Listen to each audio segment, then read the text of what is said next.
Let's talk a bit about positivity. I know that's something that Gary Vaynerchuk talks about quite a bit, and it's interesting. I had a talk with the same mentor, someone I'm working with, and his point was positivity at all costs is not a good thing. I mean, having a positive outlook on things, yes, that's great, but being always positive at all costs and not actually experiencing negative emotions when something bad happens might not be the best thing. His point was that it can drive you to make a change in your situation, because if you're just seeing everything as super positive, even when something bad happens or something that you need to fix in your business, for example, I think having a bit of negative emotions from a bad situation in your business, let's say, not, low cash flow for a month or whatever situation that happens, Yep. that needs to be fixed, then if it gives you some negative emotions, it's going to drive you to fix it more than if you're like, no, it's fine, I'll be fine next month, and not worrying about it at all. So what's your view on positivity and or being a little bit more realist, I guess?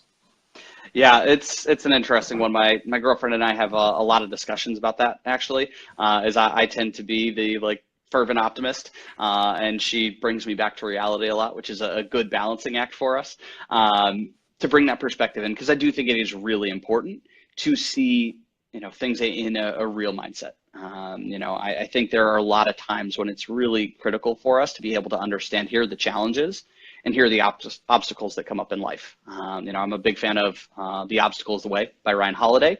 And so that does give me, a lot of times the challenge when I run into it, I may say, okay, this challenge is like, what is here to help me grow?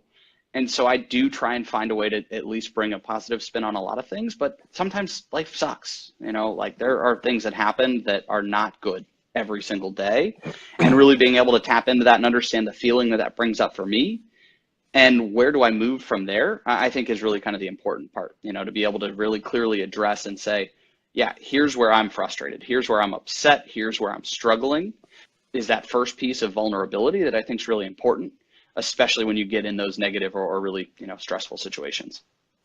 I think you're bringing a great point, because I did experience something like that where I was not facing reality late last year, a little bit early this year, where I needed to make some changes in my business and fix certain things, and I didn't want to face reality, I guess, or being vulnerable to that.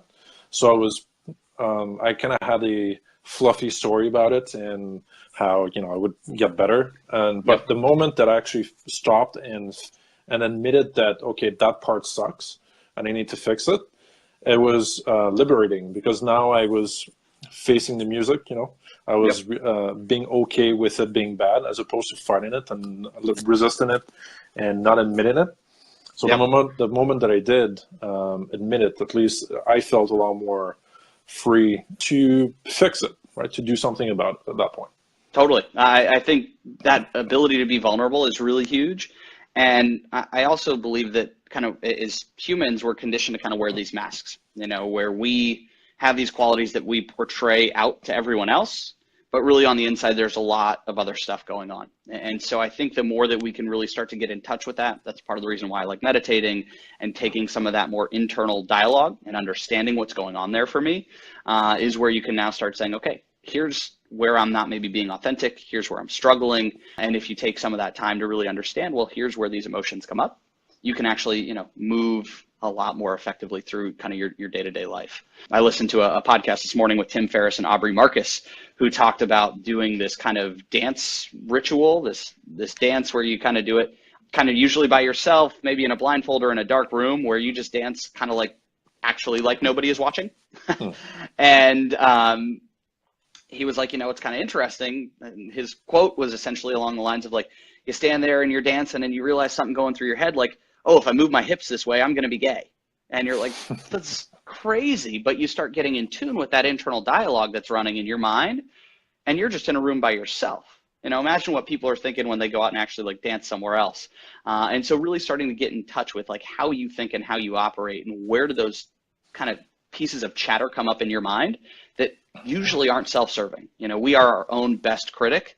And so the more that you start acknowledging that and understanding it, is where I think you can be vulnerable. And then you can say, okay, now here's how I handle the situation. And it may suck. I might have really negative emotions about some situation. That's okay. It's a matter of, how long do you wallow in those, I think is the challenge where most people really struggle and don't have many great tactics to say, well, how do I get myself back into a better state?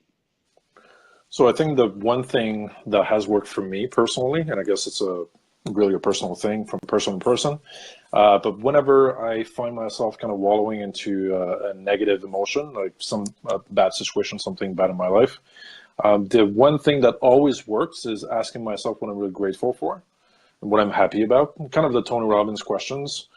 And every single time it brings me back to a positive mood within minutes. Just, actually answering that question and, being honest about good things in my life and, positive things going on.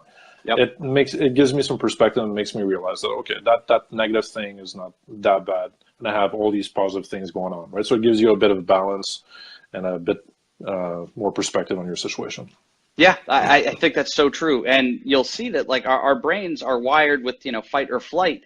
And we really haven't had our brains develop that much in the last couple hundred of years with the ability to have this technology and connectivity that we do. And we're really starting to develop this ability to take a pause and take control of how our mind's operating. But our brain is still really conditioned towards this negativity bias to really realize everything negative going on is going to stick in your mind so much more. And so if you can take just a couple of minutes every day to recondition yourself to think about that positivity loop, you can make it stand out so much more frequently in your mind, which I think is really huge. And another way that I've heard some people work through this is there's a woman named Byron Katie who has this kind of self-help process called The Work. And it's really a couple core questions, but it really starts out with when you feel this negative emotion, when you see this negative story happening, you can say, is it true? First and foremost, is this, I'm feeling this way when somebody hurt me, because they did this or that. Is it really true? Maybe. Yeah, sure it is. Is it absolutely positively true that they wanted to hurt you when they took this action? And so, we find that a lot of times the stories we tell ourselves in our heads aren't really true. And that when we want to actually evaluate that story, that a lot of times we're just spinning ourselves in a negative spiral downwards without actually helping ourselves move forward. And so by taking a little bit control and understanding that I'm giving myself this really negative story, it's not helping me, is where I think we start to take a lot more control of ourselves and how we can lead and show up in a given day.